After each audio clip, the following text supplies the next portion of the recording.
नमस्कार दोस्तों। आज आपके सामने मैं जो ज्ञान लेके आया हूं, आप उसको बड़े ध्यान से और सहज होकर समझना कि आखिर मैं कहना क्या चाहता हूं। बहुत आसान होगा समझना, लेकिन अगर आप पूरा विवेक लगाएंगे तो, वरना बहुत ज़्यादा चांस हैं कि आप कंफ्यूज हो जाओगे कि मैं कहना क्या चाह रहा हूं। है बहुत इजी, समझना बहुत आसान है, लेकिन जो पुराने अज्ञान की जो परतें चढ़ी हुई हैं उनको उतारने में थोड़ा सा मुश्किल होगा आपको। लेकिन अगर आप पूरा विवेक लगाओगे, पूर्ण विवेक के द्वारा समझोगे, तो बात जरा सी होगी, उसको बड़े आराम से समझ सकते हो आप। तो दोस्तों, आज जो आपको ज्ञान मैं बताने आया हूं वो है गीता का ज्ञान। क्योंकि देखो, कई भगत लोग, अब मेरे भाई मुझे मेल करते हैं, मैसेज करते हैं कि गीता में इतने श्लोक में ये लिखा है, गीता में उतने श्लोक में ये लिखा है, इस मंत्र का जाप कर लो, उसका जाप कर लो, ओम तत्सत कर लो। दोस्तों, बहुत कुछ लिखा होता है हर ग्रंथ में, लेकिन आपने दूध और पानी का निबेड़ा करना होता है। हर चीज हर ग्रंथ में भी सही नहीं लिखी होती है। कहने का मतलब वो होती है, लेकिन अलग अलग विद्यार्थियों के लिए अलग अलग ज्ञान होता है। दोस्तों, इसको थोड़ा सा विवेक लगाओगे तो सब समझ में आ जाएगा। ऐसा नहीं है कि नहीं समझ में आएगा।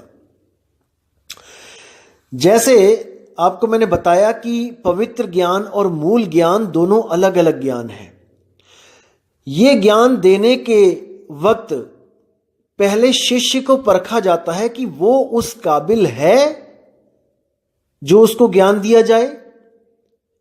अगर शिष्य विवेकी नहीं है तो दोस्तों उसको मूल ज्ञान नहीं समझ में आएगा। आप बता भी दोगे तब भी उसके सिर के ऊपर से जाएंगी बातें, और उसका विश्वास पक्का नहीं हो पाएगा, क्योंकि वो अपने अंदर से उस विवेक को पैदा नहीं कर पा रहा है, जिसके कारण उसको विश्वास होगा, पूर्ण विश्वास होगा। और बिना पूर्ण विश्वास के वो चीज प्रकट हो ही नहीं सकती। इसीलिए साहिब ने कहा है कि मोको कहां ढूंढे रे बंदे, मैं तो तेरे पास में, खोजी होए तुरंत मिल जाऊं एक पल की तलाश में। कहे कबीर सुनो भाई साधो, मैं तो हूं विश्वास में। अब ये जो विश्वास है दोस्तों, ये आपको कोई दे नहीं सकता कि आपने झोली फैलाई कि गुरुजी मुझे विश्वास दे दो और गुरुजी उसमें विश्वास डाल दे। नहीं दोस्तों, ये विश्वास अंदर से पैदा होता है, अंदर से। ये विवेक के द्वारा पैदा होता है। जब आप विवेक करते हो किसी भी चीज पे, तब आपको अंदर से जो शक्ति मिलती है उसको विश्वास कहते हैं, जो आपको विश्वास करने पे मजबूर कर देती है। तब आप पूर्ण विश्वास में आ जाते हो, और फिर आपको अगर कोई उस विश्वास से हटाना भी चाहे दोस्तों, वो हटा नहीं सकता आपको, क्योंकि वो विश्वास आपको अंदर अंतर आत्मा से आया है। वो आपको किसी ने दिया नहीं है, वो आपका विश्वास अंदर से पैदा हुआ है। तो जिन भाइयों का विश्वास इस चीज में लग चुका है कि गीता के इस अध्याय के इस श्लोक में लिखा है कि मेरा एक ओम मंत्र है और उसकी साधना करने से मैं ऐसे सुख देता हूं, ऐसे हो जाता है, वैसे हो जाता है, या जो ओम तत्सत मंत्र है गीता के इतने अध्याय के इतने श्लोक में, उसको करने का आदेश हुआ है परमात्मा का। नहीं मेरे भाई, नहीं। परमात्मा को जो आदेश हुआ है वो इतना पीछे नहीं है कि 13वें 14वें 15वें अध्याय में होगा। परमात्मा का आदेश बिल्कुल पहले आ चुका है। पहले अध्याय में आप देखेंगे तो उसमें धृतराष्ट्र को सारा कुछ बताया जा रहा है कि कैसे कैसे युद्ध हो रहा है, कौन कौन सामने खड़ा है, आमने सामने खड़ा है, और अर्जुन ने तीर कमान नीचे रख दिया है, कह रहा है मैं नहीं लड़ूंगा। दोस्तों ध्यान देना, पहले अध्याय में ये नॉर्मल बातें हुई और अध्याय कंप्लीट हो गया। अब इसके बाद जो दूसरा अध्याय आता है उसमें कृष्ण ने अर्जुन को पूरा ज्ञान, जो स्पष्ट ज्ञान है, जो मूल ज्ञान है, वो देने के लिए पूरा जोर लगा दिया, पूरा जोर लगाया उसने। और ये ज्ञान केवल परमात्मा के द्वारा बोला गया है।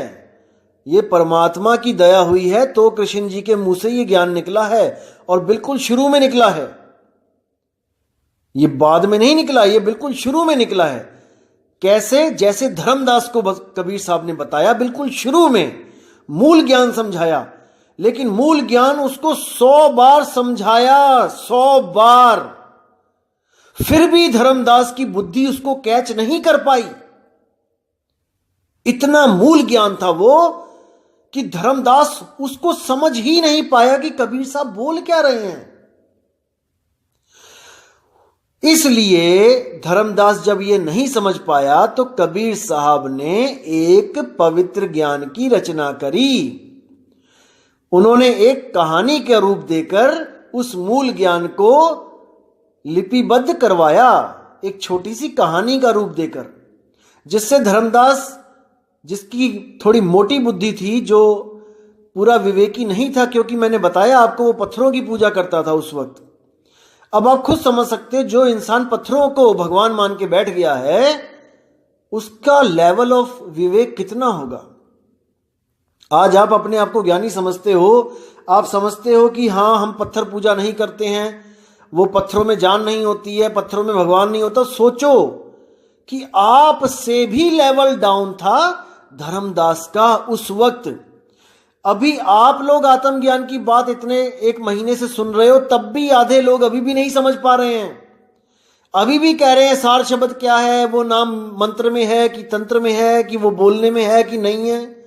सोचो, 1 महीना हो गया मुझे बताते हुए आपको, अभी भी कुछ भाइयों का लेवल नहीं ऊपर उठ पा रहा है। और जबकि वो लोग इतना जानते हैं कि पत्थरों की पूजा नहीं करनी है, इतना लेवल तो उनका विवेक बुद्धि है, लेकिन इससे ऊपर नहीं उठ पा रहा है।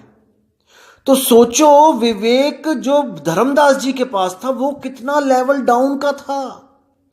उनको मूल ज्ञान कहां से समझ में आ जाएगा जब आपके नहीं दिमाग में जा रहा है वो, जबकि आप कबीरपंथी भी हो, तब भी आप नहीं समझ पा रहे हो। आपने गीता भी पढ़ी है, तब भी आप उस आत्मा के गुण को नहीं समझ पा रहे हो, आत्मज्ञान को नहीं समझ पा रहे हो। तो धर्मदास कैसे समझता, अर्जुन कैसे समझता। तो अर्जुन को भी बिल्कुल शुरू में सबसे पहले मूल ज्ञान दिया गया कि अर्जुन, आत्मा के बारे में सुन कि आत्मा कैसी होती है, क्या होती है। आप अध्याय 2 उठाइए और आप कहीं से भी स्टार्ट कर दीजिए। देखिए, अध्याय 2 जो है उसका नाम क्या बताया गया है, नाम क्या लिखा है उसका, गीता का सार। सार, सार मतलब निचोड़, सत्य। यानी पूरी गीता में से केवल अध्याय 2 का अध्ययन कर लोगे तो आपको गीता का सार पता लग जाएगा कि गीता का मूल ज्ञान क्या है। अब मैं आपको समझाता हूं कि गीता के अध्याय 2 में क्या लिखा है। अध्याय 2 में जब 16वां श्लोक आप पढ़ोगे, वहां से जो सार का ज्ञान है वो शुरू हो जाता है, आत्मा का ज्ञान। तो क्या लिखा हुआ है कि नास्तो विदते वाला जो आप श्लोक पढ़ोगे तो उसमें देखिए उसका अर्थ क्या है कि तत्वदर्शियों ने यह निष्कर्ष निकाला है। यहां तत्वदर्शी का मतलब है जो सत्य असत्य को जान रहा है। तत्वदर्शियों ने यह निष्कर्ष निकाला है कि असत यानी भौतिक शरीर का तो कोई चिर अस्तित्व नहीं है, किंतु सत यानी कि आत्मा अपरिवर्तित रहता है। उन्होंने इन दोनों की प्रकृति के अध्ययन द्वारा यह निष्कर्ष निकाला है, यानी दोनों के बारे में ज्ञान अर्जित करके कि शरीर तो बदलता रहता है लेकिन आत्मा कभी बदलता नहीं है। आत्मदेव वो जैसा है वैसा ही रहता है, जैसा वो बचपन में है वैसा ही वो बुढ़ापे में होगा, वो कभी बदलता नहीं है, क्योंकि वो काल से रहित है, काल से परे है, वो अजन्मा है। अब यही आत्मदेव क्या है, ये सारे शरीर में व्याप्त है, मतलब उसकी जो चेतन सत्ता है, चेतना है, उसकी पूरे शरीर में व्याप्त है। उसे ही तुम अविनाशी समझो। उस अव्यय आत्मा को नष्ट करने में कोई भी समर्थ नहीं है। उस आत्मा को कोई नहीं मार सकता। अर्जुन, तू मोह को त्याग और युद्ध कर। अब आप जब 19वां श्लोक पढ़ोगे तो देखो कितना स्पष्ट है। जो इस जीवात्मा को मारने वाला समझता है तथा जो इसे मरा हुआ समझता है वे दोनों ही अज्ञानी हैं, क्योंकि आत्मा ना तो मारता है ना मारा जाता है। यानी कि आत्मा अकर्ता है, वो कभी कोई कर्म नहीं करता। जितने भी कर्म हो रहे हैं ये सब प्रकृति के द्वारा हो रहे हैं, 3 गुणों के द्वारा हो रहे हैं। आत्मा से केवल शक्ति ली जा रही है। मन और तन दोनों का जो है कर्ता धर्ता आत्मा बना हुआ है, आत्मदेव बना हुआ है, और मन और तन दोनों ही आत्मा से शक्ति लेके अपना काम कर रहे हैं। तो आगे 20वें श्लोक में क्या लिखा है कि आत्मा के लिए किसी भी काल में ना तो जन्म है ना मृत्यु है। वह ना तो कभी जन्मा है, ना जन्म लेता है और ना जन्म लेगा। वह अजन्मा है, नित्य है, शाश्वत है, पुरातन है।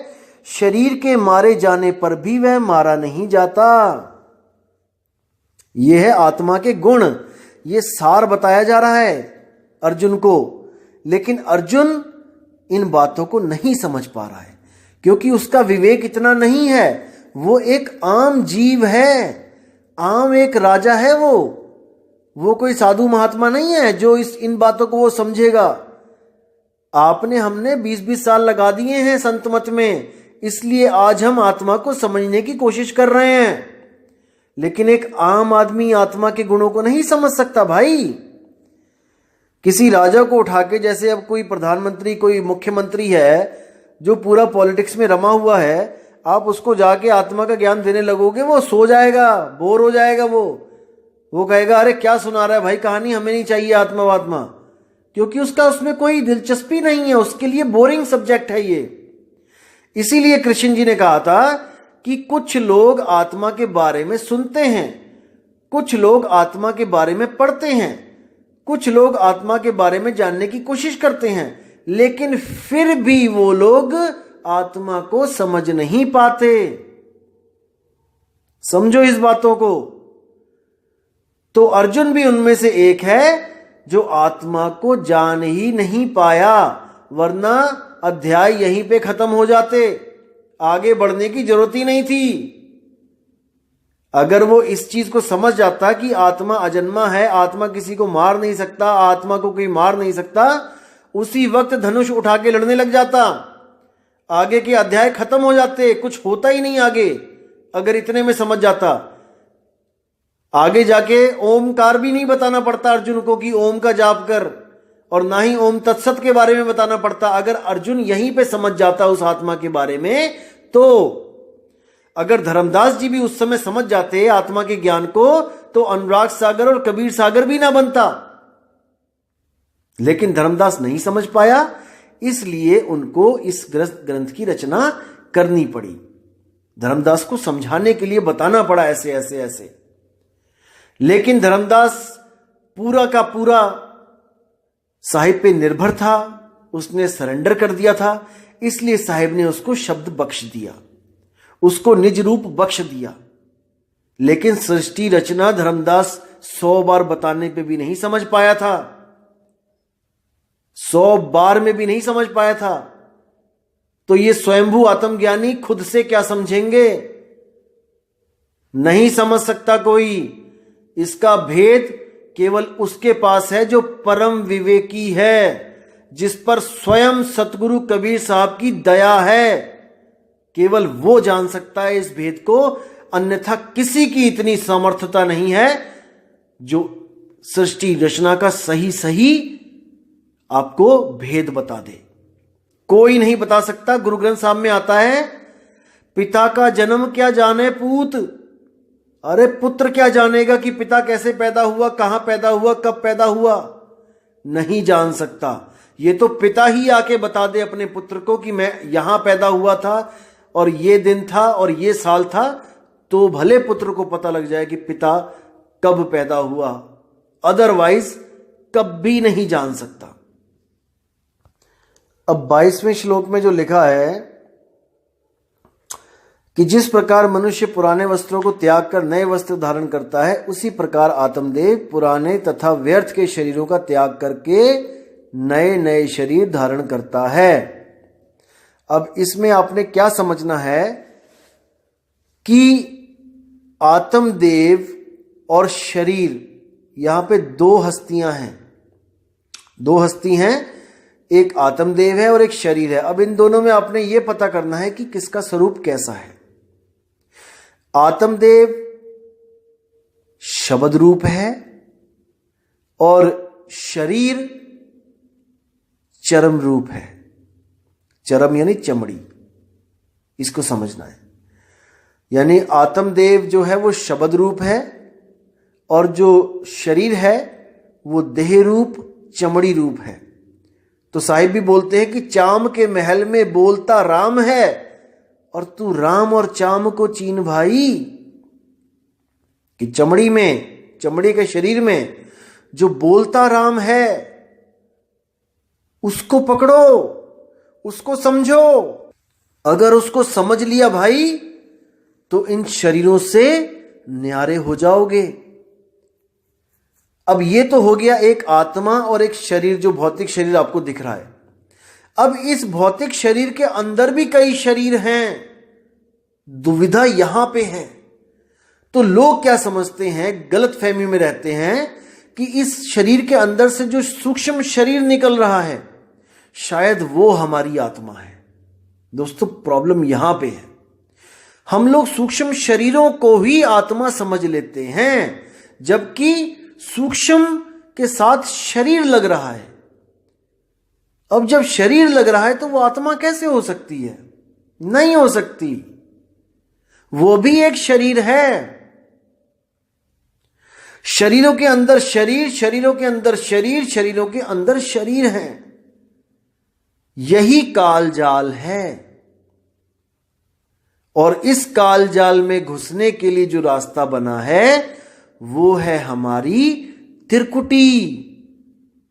अगर आपको इस स्थूल शरीर से सूक्ष्म शरीर में जाना है तो दोस्तों एक गुप्त रास्ता है, वो है इंगला पिंगला सुषमणा का रास्ता। जो भी गुरु आपको इंगला पिंगला सुषमणा के अंदर ले जाएगा, दोस्तों समझ जाना कि उसने आपको गलत रास्ते पे डाल दिया है।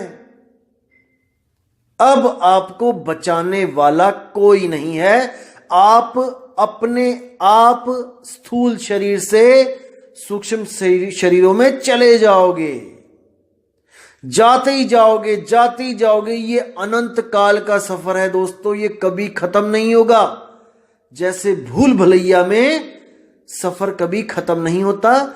एक पॉइंट जाता है, थोड़ी देर बाद वही पॉइंट घूम के आ जाता है, फिर इधर से घूम के आते हो, फिर वही पहुंच जाते हो। दोस्तों इसी तरह ये जो काल का जाल है ये त्रिकुटी से ही शुरू होता है। जो भी त्रिकुटी में चला गया वो जिंदगी भर नहीं निकल सकता। इसलिए कबीर साहब ने सीधे इसका काम ही खत्म कर दिया, सहज साधना बता के। आंख न मूंदो, कान न रूंदो, तनिक कष्ट मत धारो। साहिब कहते हैं कि आंख बंद करने की जरूरत नहीं है, त्रिकुटी में जाने की जरूरत नहीं है, बिल्कुल नहीं है। केवल उन लोगों के लिए जो आत्मज्ञान को समझ गए हैं, जो आत्मज्ञान को प्राप्त करना चाहते हैं, उनके लिए। और जो लोग आत्मज्ञान को समझ ही नहीं पा रहे हैं, घड़ा पक ही नहीं रहा है, घड़ा कच्चा है, उसमें पानी नहीं डाला जाता। तो जो लोग आत्मज्ञान को नहीं समझ पा रहे हैं, नहीं समझ पाए, उन लोगों को कबीर साहब ने कई बार उन शब्दों के साथ जोड़ दिया जिनसे मुक्ति तो नहीं हो पाएगी, लेकिन उनको 84 लाख जूनों में भी नहीं जाना पड़ेगा। उनको भी कुछ ना कुछ भक्ति करने के लिए कबीर साहब ने प्रोत्साहित किया और उनको खोटे कर्मों से बचाने के लिए, ताकि आगे उनको दोबारा मनुष्य देह मिले, उनकी जो नीचे के लेवल की भक्तियां थीं उनसे जोड़ा। लेकिन फिर भी वो बोलते रहे, जोड़ने के बावजूद बोलते रहे कि भाई वो शब्द अकह है, नी अक्षर है, नी शब्द है। तो जिस जिस बंदे का विवेक जागता रहा, सत्संग में बैठता रहा, तो वो आके कबीर साहब से अपना कल्याण करवाता रहा। तो घड़े को बनाता है जब कुम्हार, तो वो जब बना के तैयार करता है तो बिल्कुल घड़े के जैसी ही शेप होती है उसकी, कच्ची मिट्टी की। पूरा देखने में लगता है कि घड़ा है, लेकिन कुम्हार उसमें कभी भी पानी नहीं डालता। उसको पता है ये घड़ा बना तो दिया है मैंने, लेकिन ये कच्ची मिट्टी है, जैसे ही मैं पानी डालूंगा ये फूट जाएगा, ये गल जाएगा। इसलिए उसको पकाया जाता है, और जब वो पक के निखर के बाहर आता है अग्नि में से, तब उसमें पानी डाला जाता है। यानी कि कबीर साहब किसी को भी पहले सार शब्द नहीं देते हैं, पहले कोई जाप के नाम दे देते हैं कि गुरु गुरु कर भाई, कोई राम राम कर भाई। जैसे हमारे गुरुजी भी पहली बार में सार शब्द नहीं देते हैं, पहली बार में 4 या 5 नाम देते हैं जो जपने में आते हैं, 52 अक्षरी नाम। वो देने का भी कोई मकसद होता है, क्योंकि घड़ा कच्चा है, अभी उसमें सार शब्द दिया जाएगा वो नहीं समझ पाएगा। इसलिए उसको केवल भक्ति से जोड़ने के लिए कुछ नाम दे दिए जाते हैं, और उसके बाद उन्हीं दिए हुए नामों को गलत बता के सार शब्द की महिमा बताई जाती है सत्संग में। जब आप जोड़ोगे, आप देखोगे कि जब आपको प्रथम चरण में जो नाम मिलेगा, उसमें गुरुजी आपको 4 या 5 या कितने भी, जितना उनका मन करेगा वो नाम आपको दे देंगे। वो नाम आपको दे देंगे जपने के लिए कि भाई इसको उठते बैठते जपना। यानी कि आपका मन अब गुरु के नाम में जुड़ना शुरू हो, आपको जो काम बताया गया है आप वो काम करो। और जब आप सत्संग में बैठोगे तब गुरुजी खुद अपने मुखारबिंद से बोलेंगे कि वो नाम बोलने लिखने पढ़ने में नहीं आता। अब जो विवेकी शिष्य होगा वो ये सोचेगा कि गुरुजी ने दिए तो मुझे नाम बोलने वाले हैं, और गुरुजी कहते हैं कि भाई वो नाम बोलने में नहीं आता, तो उसको उसका विवेक जागना शुरू होगा कि यानी कुछ तो गड़बड़ है, जो मुझे नाम मिला है ये सही नहीं है, इसका मतलब जो कोई और नाम है वो अभी मुझे मिलना बाकी है। जिज्ञासा बनेगी, गुरु से सवाल जवाब करेगा, गुरु उसको संतुष्ट करेगा जवाब दे दे के, साखियां बता बता के। और जब उस बच्चे को इतना समझ में आ जाएगा कि वो नाम विदेह है, वो अकह है, वो अनामी है, वो निशब्द है, वो निअक्षर है, तब वो गुरु से उस नाम को लेने की अरदास करेगा, भेद जानने का अरदास करेगा। तो पहला चरण हो गया आपको जब नाम दिया बोलने वाला। दूसरा चरण हो गया आपका सत्संग, कि कितने समय तक आप सत्संग में सीख नहीं समझ नहीं जाते कि वो नाम बोला नहीं जा सकता। यह है आपका दूसरा चरण। और तीसरा चरण होता है जब आप ज्ञान को समझ जाते हो और गुरु से सार शब्द का भेद प्राप्त करते हो। इसलिए कबीर साहब ने बोला, प्रथमे शिष्य होवन जो आई, ताको पान देओ तुम भाई। जब देखो तुम दृढ़ता ज्ञाना, ताको कहो शब्द परवाना। और शब्द माही जब निश्चय आवे, ताको ज्ञान अगाध सुनावे। वो अगाध ज्ञान कब सुनाया जाएगा? जब शब्द में निश्चय आ जाएगा आपका। 101% आप इस बात को समझ जाओगे कि वो नाम अकह है, अनाम है, नियक्षर है, विदेही है। जब आप इस बात को समझ जाओगे, आपका दूसरा चरण खत्म हो गया। अब गुरु आपको वो सार शब्द वस्तु लखाएगा। एक छुड़ाए, जो पहले आपको 4-5 नाम दिए थे वो छुड़ा दे कि नहीं बेटा ये नहीं जपने हैं।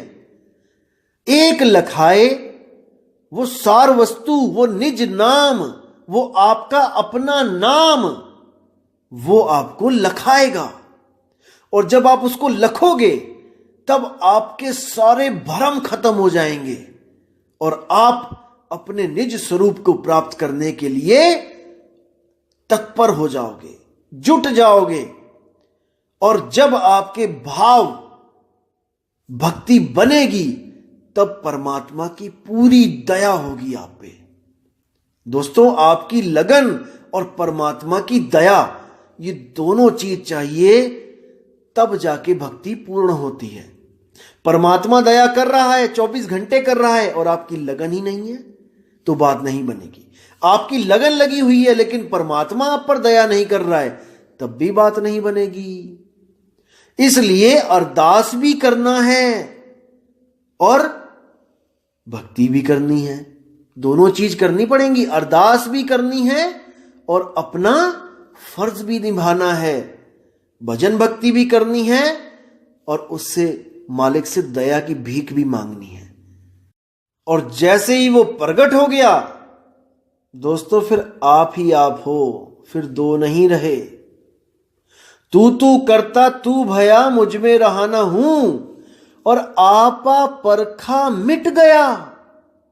जब मैंने आपको यानी अपने आप को परखा, आपा परखा मिट गया। क्या मिट गया? सब भरम मिट गया। जित देखूं तित तू, यानी अब मुझे घट घट में मेरा साइयां नजर आने लगा। घट घट मेरा साइयां, सुनी सेज न कोय, और बलहारी व घट की जिस घट प्रगट होए। हे मेरे परमात्मा, ऐसा कोई घट नहीं है जहां पे आप विराजमान नहीं हो। कक्का केवल नाम है, बब्बा ब्रह्म शरीर, और रारा सब में रम रहा, वाको नाम कबीर। वो है कबीर। जब आप अपनी 10 इंद्रियां और इस मन माया को कंट्रोल कर लोगे, तब आप स्वयं कबीर हो जाओगे। कबीर कबीर क्या करे तू, खोज आपन शरीर, और 10 इंद्रियां बस में कर तू आप ही आप कबीर। कबीर साहब कहते हैं कि तुझ में मुझ में भेद नहीं है, ये केवल मन और माया का भेद है। जिस दिन तूने अपने स्वरूप को लख लिया, उस दिन तुझ में मुझ में कोई फर्क नहीं है। बस देह का फर्क होगा कि तू देह में है और मैं देह से न्यारा हूं। जिस दिन देह छूट गई, तू और मैं एक ही समझना, अब दो नहीं रहे।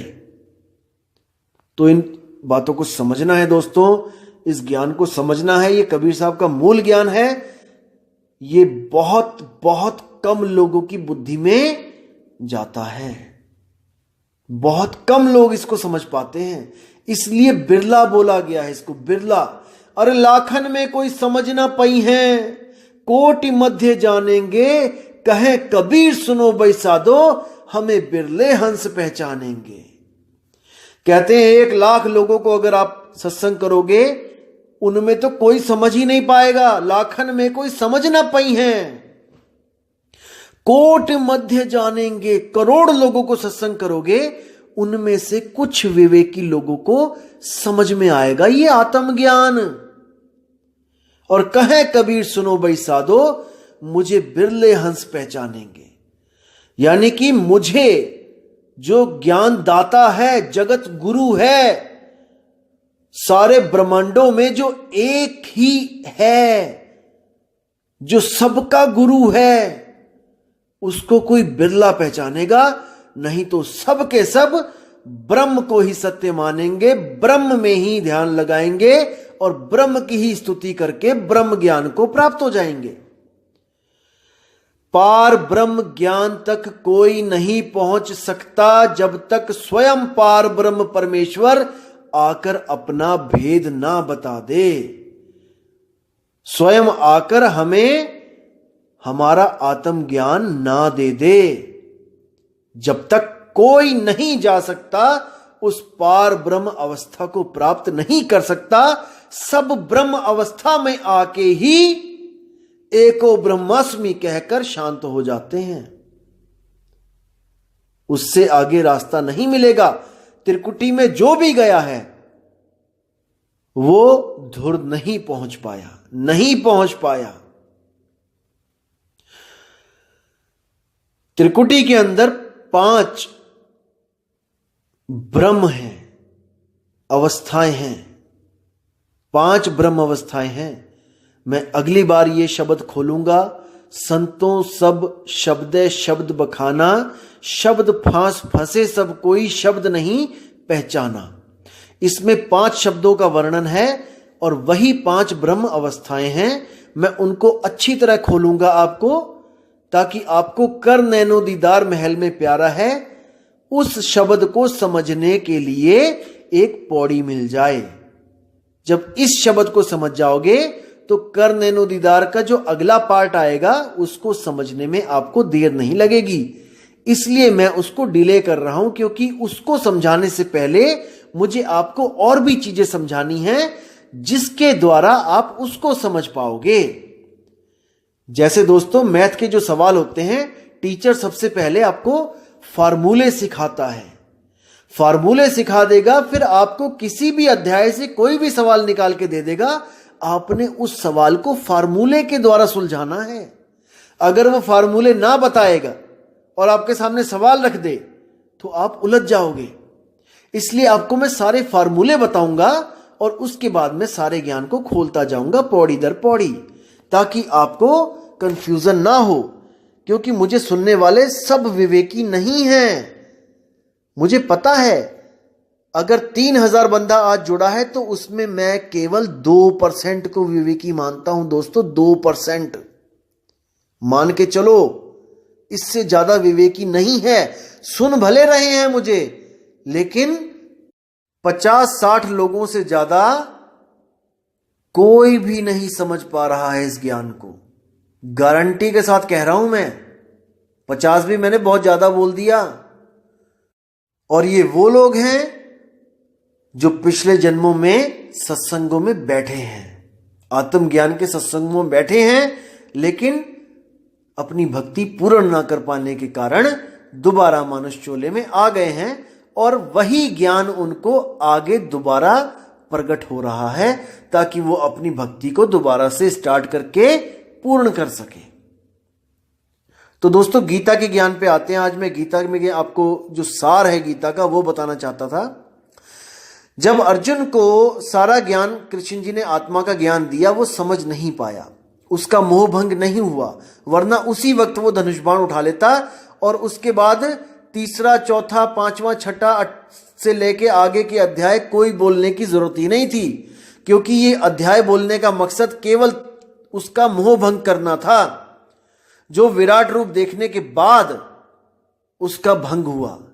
जब देखा उसने कि सबको मारने वाला ये काल सबको खा रहा है और यही खा रहा है, यही पैदा कर रहा है, तब जाकर उसका मोह भंग हुआ कि मैं सच में किसी को नहीं मार रहा हूं, ये तो सब इनके द्वारा मारे जा चुके हैं। तो दोस्तों दूसरा अध्याय आत्मज्ञान के ऊपर है, पूरा इसको अच्छी तरह आपने पढ़ना है। अब मैं मुद्दे पे आता हूं कि आत्मज्ञान आखिर क्या चीज है। क्या बोला आत्मज्ञान के बारे में कृष्ण जी ने, जो ये अधूरे गुरु आपको नहीं पढ़ा रहे हैं। क्योंकि अगर इन्होंने ये दोहे, ये श्लोक आपके सामने रख दिए तो इनकी धूप अगरबत्ती की दुकानें नहीं चलेंगी, इनकी 7-7, 8-8, 10 हजार की आरतियां नहीं होंगी, लाख लाख रुपए का यज्ञ नहीं होगा। इसलिए आपको अज्ञान में रखा जाता है, ज्ञान से दूर। आपको इन अध्याय के बारे में तो बताया ही नहीं जाएगा, जो मैं आज आपको खोल के बताऊंगा दोस्तों।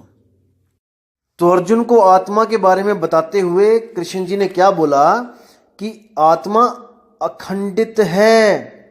23वां श्लोक देखना दोस्तों, साफ कहता है कि यह आत्मा ना तो कभी किसी शस्त्र द्वारा खंड खंड किया जा सकता है यानी काटा जा सकता है, ना अग्नि द्वारा जलाया जा सकता है, ना जल द्वारा भिगाया जा सकता है, वायु द्वारा ना सुखाया जा सकता है।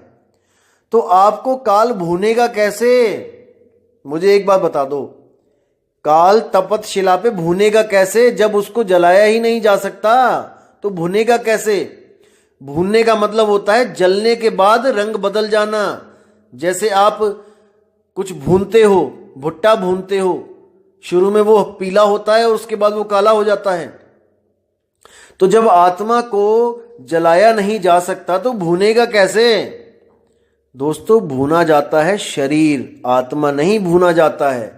फिर समझ लो अच्छी तरह, आत्मा और शरीर में आप लोग कंफ्यूज हो। सूक्ष्म शरीरों को भी जलाया जा सकता है, काटा जा सकता है। आप लोग सपने देखते हो, सपनों में क्या आता है? सूक्ष्म शरीर आते हैं, उसमें कुत्ते पीछे पड़ जाते हैं, शेर पीछे पड़ जाते हैं, आपकी गर्दन कट जाती है, आपके हाथ कट जाते हैं, बहुत कुछ होता है। लेकिन वो भी सूक्ष्म शरीर है जो आत्मा के द्वारा ही चलाया जा रहा है। अगर आपने आत्मा को जान लिया तो सब तरह के शरीरों से मुक्ति हो जाती है। इसको समझो। अगर आत्म ज्ञान में आ गए फिर किसी भी शरीर में नहीं जाना। देह छोड़ते हुए अगर आपके शरीर से सूक्ष्म शरीर निकल गया तो दोस्तों आप 100% किसी भी गर्भ में जाओगे ही जाओगे, कोई नहीं रोक सकता आपको। इसलिए कबीर साहब कहते हैं कि अपने आप को पहचान ले, तू एक आत्मा है। और जब तू अपने आप को पहचान लेगा तो इस शरीरों को, इन सारे शरीरों को कपड़े की तरह उतार देगा। शरीरों में से कुछ नहीं निकलेगा, कुछ निकालना ही नहीं है। अरे ना कहीं आना ना कहीं जाना, आपे में आप समाना। अगर सूक्ष्म शरीर निकलेगा तो वो कहीं जाएगा, और अगर वो कहीं जाएगा तो इसका मतलब आप अभी सत्य को नहीं प्राप्त कर पाए हो, आप तो आने जाने में लगे हो। इसीलिए नामदेव जी ने बोला है कि ना कहीं गया ना आया, साफ बोल दिया उन्होंने। क्योंकि उन्हें घर बैठे, अपने घर बैठे बैठे आत्म स्वरूप मिल चुका था। उनकी सुरती आत्मा में रमी हुई थी, अकाल में रमी हुई थी। वो सब शरीरों से न्यारे हो चुके थे। तो इसी में जब अर्जुन को बताया गया कि आत्मा अखंडित है, अघुलनशील है, उसको ना तो कोई जला सकता है ना कोई उसको सुखा सकता है, बहुत कुछ बताया, लेकिन अर्जुन का मोह भंग नहीं हुआ। अब उसको लानतें भी दी गई कि तू अगर ऐसे नहीं लड़ेगा तो लोग कहेंगे कि ये तो कायर है, ये डर गया, ये बेकार है, ये कलंक है राजपूतों पे, क्षत्रियों पे, बहुत कुछ बोला। दोस्तों फिर भी उसका मोह भंग नहीं हुआ, फिर भी वो लगा रहा मेरे दादा है, मेरा चाचा है, मेरा मामा है। तब दोस्तों दूसरा अध्याय खत्म हो गया, यानी कि अब अर्जुन को सार नहीं समझ में आया, चैप्टर क्लोज। अब उन्होंने आगे भक्ति के बारे में बताया कि अगर आत्मा की भक्ति की जाए तो क्या होता है। और जो ज्ञान में पुरुष रहते हैं, ज्ञान अर्जित करने के लिए जो तत्पर रहते हैं, वो दो तरह के पुरुष होते हैं। तीसरे अध्याय का तीसरा श्लोक जब आप पढ़ोगे उसमें साफ लिखा है कि हे अर्जुन, मैं पहले ही बता चुका हूं कि आत्म साक्षात्कार का प्रयत्न करने वाले दो प्रकार के पुरुष होते हैं। कुछ इसे ज्ञान योग द्वारा समझने का प्रयत्न करते हैं तो कुछ भक्तिमय सेवा के द्वारा।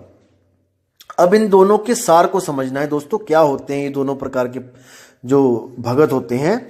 एक समझते हैं ज्ञान योग से, जो ज्ञानी पुरुष हैं, जो विवेकी लोग हैं, वो तो सीधे सत्य को पकड़ लेते हैं।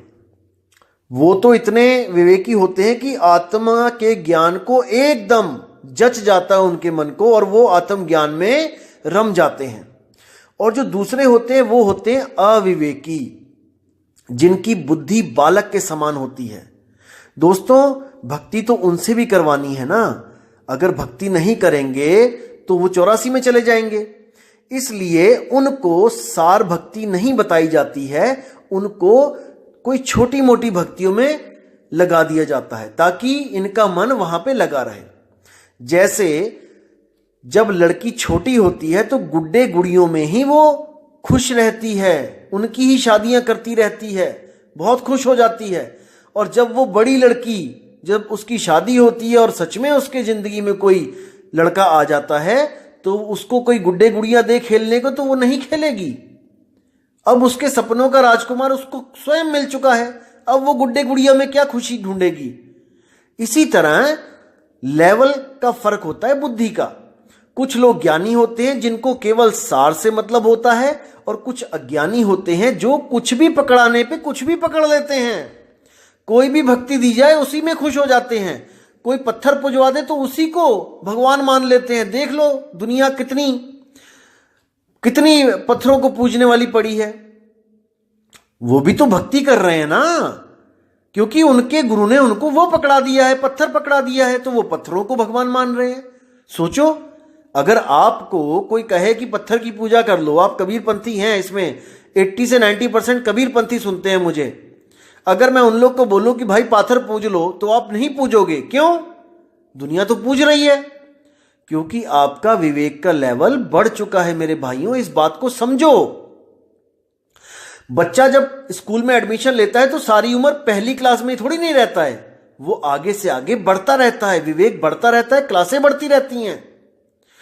तो पहले 2 अध्यायों में गीता के, दूसरा और तीसरा, इसी में सार है। अगर ये दोनों समझ लिए दोस्तों, आगे बढ़ने की जरूरत ही नहीं है, आगे का लेक्चर सुनने की जरूरत ही नहीं है। आगे का लेक्चर उसके लिए बनाया गया है जो इन दोनों में भी सार को नहीं पकड़ पाए।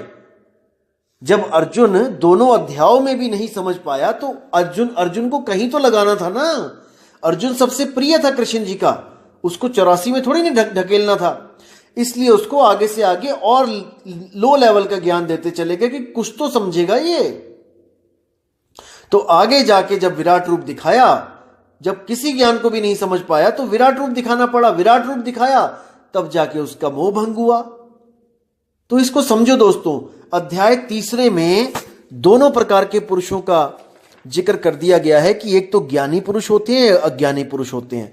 जो ज्ञानी पुरुष होते हैं वो क्या करते हैं, वो केवल और केवल आत्मा को जानते हैं, केवल आत्मा को। आप 3 अध्याय का 17वां श्लोक पढ़िए, क्या लिखा है।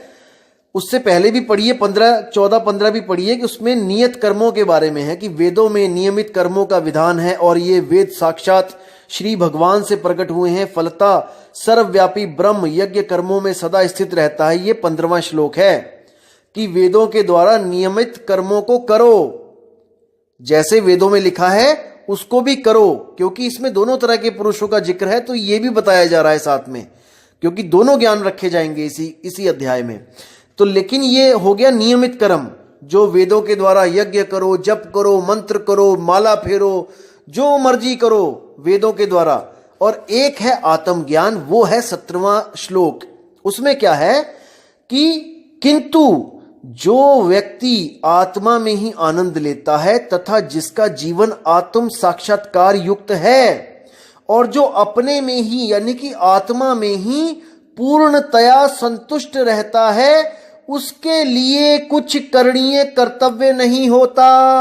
बिल्कुल स्पष्ट, यानी कि जो आत्मा में रम गया उसके लिए जोत अगरबत्ती, धूप अगरबत्ती, यज्ञ, पूजा, माला फेरना, सब खत्म, सब कुछ खत्म, कुछ नहीं करना, कुछ भी नहीं करना, वो सब कर्म कांड में आ जाता है। और आत्मज्ञान कर्म कांड से न्यारा है। 3 अध्याय का 17वां और 18वां श्लोक पढ़ लेना, ये पूरी गीता का सार है, आत्मज्ञान का सार है। अगर इन दोनों श्लोकों को आपने समझ लिया दोस्तों, पूरी गीता पढ़ने की जरूरत नहीं पड़ेगी, साइड में उठा के रख देना। केवल 2 श्लोक समझ लो।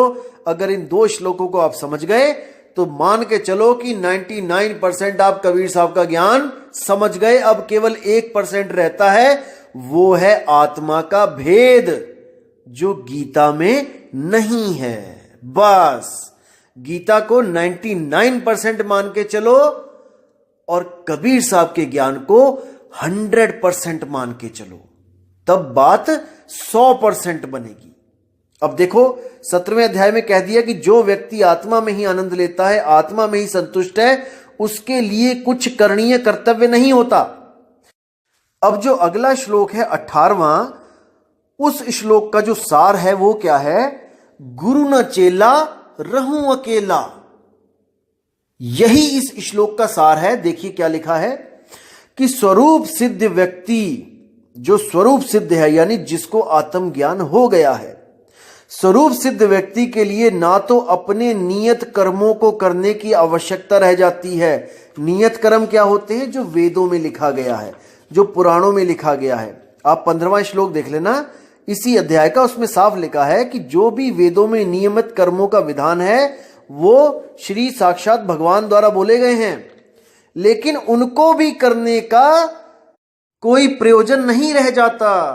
वो कर्म भी करने जरूरी नहीं रह जाते, उनको भी त्याग दो।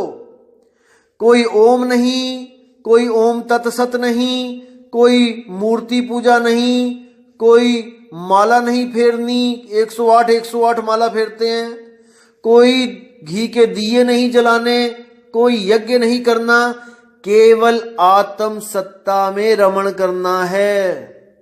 कितना स्पष्ट है, क्या लिखा है?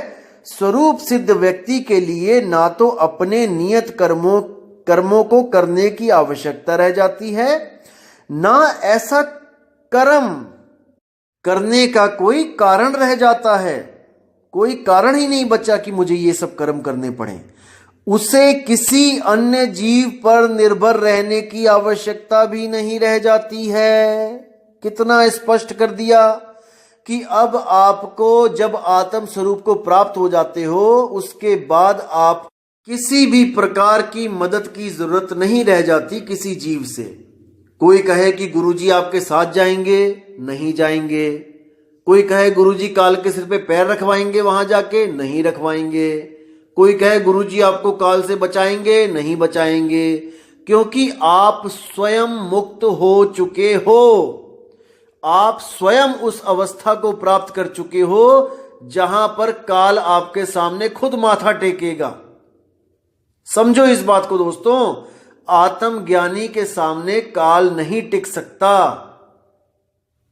कबीर साहब कहते हैं, सत्य नाम पाए जो वीरा, संग रहूं मैं दास कबीरा।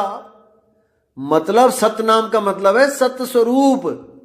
जो सत्य स्वरूप को पा गया वो स्वयं मैं ही बन जाता हूं, वो मैं ही हूं।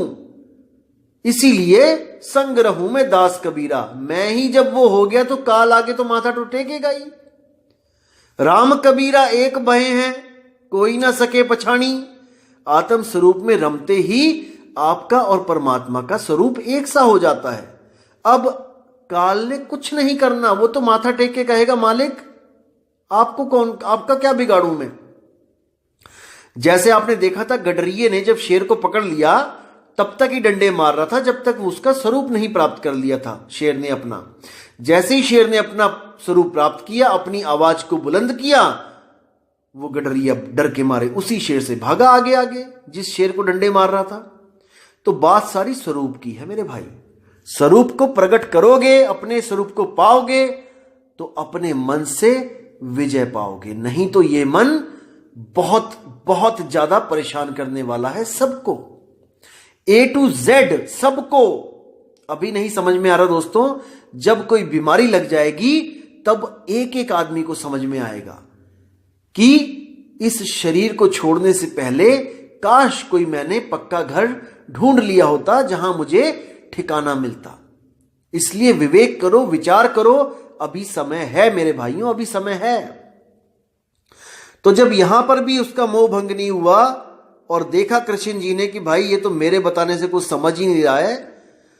क्योंकि कई बार क्या होता है, हम लोग समझते हैं कि घर का जोगी जोगड़ा, बाहर का जोगी सिद्ध। घर का बंदा कुछ बताए आपको ज्ञान की बात तो आप कहते हो अरे चल तू क्या बताएगा मुझे। और वही बात जब कोई बाहर से कोई चोला पहन के आ जाता है, बाबा बताता है, तो ऐसा लगता है आहा हा बाबा जी ने क्या ज्ञान दिया है, अमृत ही घोल दिया कानों में। तो जब अर्जुन को देखा कि भाई ये मेरी बात नहीं मान रहा है, शायद मुझे अपना मित्र ही समझ रहा है, इसलिए तो चौथे अध्याय में, तीसरे के बाद जो चौथा अध्याय आता है उसमें उसको अर्जुन को बोला कि तू ऐसा कर भाई कि किसी गुरु के पास चला जा। मैं तो तेरा मोह भंग नहीं कर पा रहा हूं, लेकिन किसी गुरु के पास जाकर ये ज्ञान समझना, इसी ज्ञान को, आत्म ज्ञान को उस गुरु से समझना जिसने अपने स्वरूप को प्राप्त कर लिया हो। आप चौथे अध्याय का 34वां श्लोक देखोगे तो उसमें साफ लिखा है कि तुम गुरु के पास जाकर सत्य को जानने का प्रयास करो। सत्य क्या है? आत्मा ही सत्य है, बाकी सब कुछ असत्य है। आत्म ज्ञान बिना सब झूठा, क्या काबा क्या काशी, अरे जल में बीन प्यासी, मुहे देखत आवे हासी। तो कहते हैं उनसे विनीत होकर, यानी कि निम्न पद में आकर, उनको अपना गुरु मानकर और खुद उनके दासों के दास बनकर उनसे विनीत होकर जिज्ञासा करो, उनसे मांगो, सत्य को मांगो और उनकी सेवा करो। सेवा जरूरी है मेरे भाई, सेवा जरूरी है। कुछ पाखंडी लोग, कुछ स्वयंभू आत्मज्ञानी लोग आपको विमुख करेंगे गुरुओं से कि गुरु की सेवा करने की जरूरत नहीं है, गुरु के पैर दबाने की जरूरत नहीं है, गुरु के पास कुछ दान पुण्य करने की जरूरत नहीं है, कोई पैसे देने की जरूरत नहीं है, कुछ करने की जरूरत नहीं है। मेरे भाई, जब तक तुम सेवा नहीं करोगे गुरु की, तुम्हारा अहंकार खत्म नहीं हो सकता। कुछ लोग कहते हैं कि पैसे देने जरूरी हैं। दोस्तों, मैं मानता हूं कि पैसे की सेवा सबसे निचली सेवा है, निम्न सेवा है, क्योंकि ना तो आपका शरीर थका, ना ही आपका मन थका, बल्कि पैसा देकर आपका मन और चौड़ा हो गया कि मैंने पैसा दिया इतना, मेरा नाम लिखवा दिया जाए, पंखों पे मेरा नाम लिखा दिया जाए। दान देने की बात कर रहा हूं मैं। लोग दान देते कम है और अपना नाम ज्यादा करवा लेते हैं। अखबार में नाम छपवाएंगे, कम से कम 1200 रुपए लगेगा, और दोस्तों 500 रुपए का पंखा देके उसके तीनों पर पे नाम लिखवा लेंगे और आती जाती दुनिया उसको देखेगी। 500 में नाम छप गया। अखबार में छपवाना हो 1200 से कम नहीं लगते हैं। सस्ते में बढ़िया नाम प्रचार कर लिया अपने नाम का। दोस्तों, यही अहंकार है। जब आप तन की सेवा करते हैं तो तन थकता है, तो आपके कर्म कटते हैं। जो आपके तन को कर्म काटने के लिए परेशान होना था, आपने वही कर्म अपने काट लिए गुरु की सेवा करके, अपने तन को थका के। आपका मन, जो आपको पता नहीं कहां कहां पे छित्र पड़वाता गलत काम करके, अब आपने उस मन को गुरु के चरणों में लगा लिया। अब आपका मन एकाग्र होकर भक्ति करेगा, आप फालतू के चक्करों से बच जाओगे। और जो आपका धन, जो आप गलत जगह पे लगा देते, कोई शराबों में लगा देता, कोई कबाबों में लगा देता, कोई अलग अलग गलत जगहों पे जुए में लगा देता, अब वही धन अगर आपका गुरु की सेवा में जा रहा है, और गुरु अपने लिए नहीं लेगा, गुरु उसी धन के भंडारे कर देगा। गुरु उसी धन से आने वाली संगत के लिए कोई छत बना देगा, कोई पानी की व्यवस्था कर देगा, कोई भोजन भंडारा कर देगा। तो आपका वो धन गुरु की सेवा में भी लगा और आपको पुण्य भी प्राप्त हुआ। हालांकि पुण्य आपने ये सोच के नहीं गुरु को देना है कुछ भी, कि मुझे इसका रिवर्स चाहिए, मुझे इसका कुछ, इसके बदले मुझे कुछ चाहिए। नहीं, हमने वो अपनी एक हाथ से दिया श्रद्धा से, और दूसरे हाथ को खबर नहीं होनी चाहिए। किसी भी नाम के चक्कर में नहीं पड़ना है कि मेरा नाम हो। नहीं, नाम हो गया तो आपको बदला अभी मिल गया, उसका कर्म नहीं कटे आपके, वाहवाही मिल गई, बात खत्म है। लेकिन अगर आपने गुप्त तरीके से दिया है दोस्तों, तो आप जानते हो और परमात्मा जानता है, बस तीसरे को बताने की जरूरत नहीं है। परमात्मा आपकी पूरी मदद करेगा। तो दोस्तों, मुद्दे पे आते हैं कि क्या बोला जा रहा है कि तुम गुरु के पास जाकर सत्य को जानने का प्रयास करो, उनसे विनीत होकर जिज्ञासा करो और उनकी सेवा करो। स्वरूप सिद्ध व्यक्ति तुम्हें ज्ञान प्रदान कर सकते हैं, क्योंकि उन्होंने सत्य का दर्शन किया है। यानी कि जो गुरु सत्य का दर्शन, सत्य क्या है? आत्मा ही सत्य है। जो गुरु आत्मा का दर्शन कर चुका है, सत्य का दर्शन कर चुका है, वो तुम्हें भी करा सकता है। लेकिन अगर तुम्हें विश्वास हो तो, अगर तुम विवेकी हो तो ये है उन विवेकी लोगों के लिए आत्मज्ञान जिनको केवल दूध चाहिए, पानी नहीं। समझना दोस्तों, जिनको केवल सार चाहिए, असार नहीं। तो अगले श्लोक में क्या बोलते हैं कि स्वरूप सिद्ध व्यक्ति से वास्तविक ज्ञान प्राप्त कर चुकने पर तुम पुनः कभी ऐसे मोह को प्राप्त नहीं होगे, क्योंकि इस ज्ञान के द्वारा तुम देख सकोगे कि सभी जीव परमात्मा के अंश स्वरूप हैं, अर्थात वह सब मेरे हैं। अब यहां पर भाव कुछ और है, कहा कुछ और जा रहा है, कोई बात नहीं, हम भाव को पकड़ेंगे कि जब आपको आत्मज्ञान हो जाएगा तब आप भ्रमित नहीं होगे कि कोई परमात्मा है जो किसी लोक में बैठा है। नहीं, आप देख सकोगे कि सभी जीव में आत्मा रमण कर रही है, सभी जीवों में आत्म तत्व है।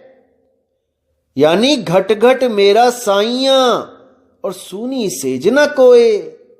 तब आपको यह ज्ञान हो जाएगा कि घट घट में साहिब कबीर बैठे हैं आत्म स्वरूप के रूप में। कबीर केवल नाम बोलने के लिए बोल रहा हूं मैं, इसका मतलब यह मत समझना कि टोपी वाले कबीर बैठे हैं। कबीर का मतलब है आत्मदेव, सोहम। घट घट में सोहम विराजमान है। अब सोहम ऊपर और है, सत सुकृतिक नाम। वो कौन है?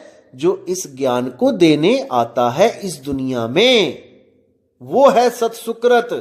सोहम यानी आत्मा, वो घट घट में है, और जो परमात्मा है वो घटों से न्यारा है, यानी शरीरों से न्यारा है।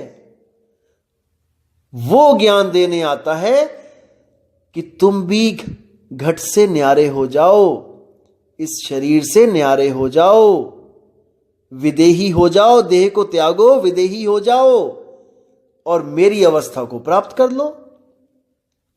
बिल्कुल सिंपल। तो ये मूल ज्ञान है, और जिन लोगों को यह ज्ञान नहीं समझ में आता उन लोगों को 84 से बचाने के लिए क्या ज्ञान दिया जाता है कि भाई ओम का जाप कर लो, ब्रह्म ज्ञान तक पहुंच जाओ, उसके बाद फिर आ जाना चोले में, या फिर तुम कोई माला फेरने लग जाओ, या फिर तुम नाक की कुंडली पे ध्यान करने लग जाओ, या फिर तुम माथे में ध्यान करने लग जाओ, त्रिकुटी पे ध्यान लगाना शुरू कर दो, ज्योति देख लो, अनहद नाद सुन लो कानों में उंगलियां डाल के, या फिर तुम श्वासों में उस श्वासों से जाप करना शुरू कर दो, सोहंग सोहंग सोहंग, ओम सोहंग ओम सोहंग, ओम सोहम सत्य कबीर, ओम सोहम सत्य कबीर, कुछ भी करने लग जाओ।